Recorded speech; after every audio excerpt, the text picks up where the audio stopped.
Hello everybody, this is Alquistis. Now what we're going to speak about today is a topic that many of us avoid throughout our whole lifetime. It's a bit taboo in similar ways that talking about sex or your real money issues with other people is. Freud had said that sex, money and death are the three great taboos. So today we're going to be speaking about our death. It's not that bad.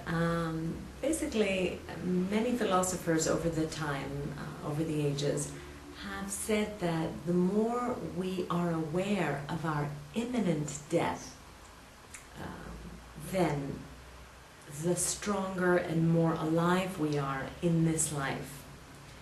To paraphrase the modern saying, there's two things that are definite in life: taxes and death, right?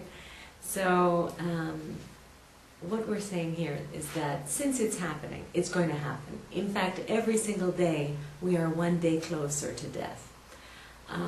Why not use this as a catalyst for us to live each day to its fullest, to our full potential, in our truth, without lying to ourselves and without lying to others. Be very careful about the thoughts you have and the things you say and the actions you do, because it's going to be like a film that's going to be played over and over and over again. Now you might have noticed that last time I put out the idea that we each make a film of our life, from the beginning and even to project towards your later years, into your 80s and 90s. Because as modern medicine has it, many of us will live into our 90s, late 90s. I'm hoping anyway. So the point of that exercise is to take stock of your whole life and to start living it in more awareness, knowing that death is at the end of the line. Knowing that you need to live in such a way that you will be proud when you are 80 years old, looking back at your life. What will you be thinking about what you're living today in the year 2009, 2010? What will you be thinking in the year 2060 about your life here? And because remember, you live with your memories, especially when you're older. You'll be living with the memories. And these are the good old days for you. So it's just to bring to the point an awakening call that, you know, we're not here to waste our life. And I don't mean that we have to have a grand mission or a grand purpose, or that we can all do historically great things. No, I mean that even if you have a simple life, even if you are a cobbler or a cleaning lady or a waiter, to do everything in such a way that there is love in what you do, there is integrity in what you do.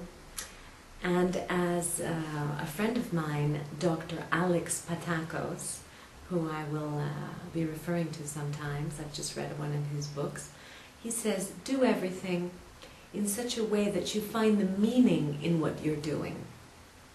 Even if it's peeling potatoes. You're peeling potatoes because it's going to make a very delicious and healthy meal for the people you love. Or maybe you're a bank clerk and what you're doing seems very boring. But in fact, you have to realize that when you are doing what you're doing, you're actually serving people who need your services. You're an important person at that moment. Doing the job correctly is going to make a difference in that person's life, right? If you're a cleaning person, the things that you clean up, if you can do that, you realize that you're not just cleaning garbage. What you're doing is creating a healthier environment for people, a more beautiful environment for little children. And it's just to find the meaning in what you do. And Dr. Alex Patakos describes this very well in his book, Prisoners of Our Thoughts, and how to break out of that prison of our thoughts, because we do not need to be our thoughts, especially the negative and limiting thoughts, because those negative and limiting thoughts are poisoning your everyday. They're poisoning your moment.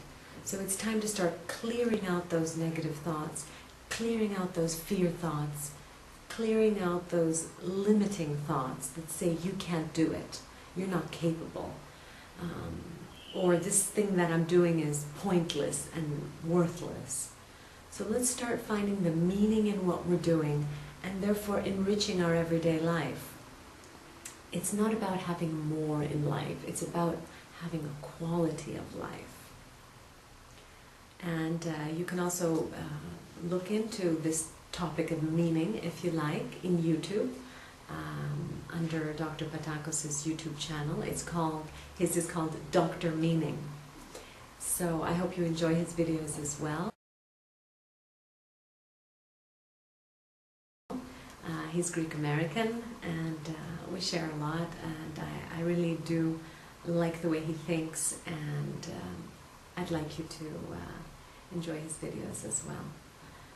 So keep on creating that meaning in your life and live with that passion, knowing that this great game at some point is going to end. So live it for all it's worth, and share the best you can share at this time. Thank you for listening. This is Angus for Math and Screens.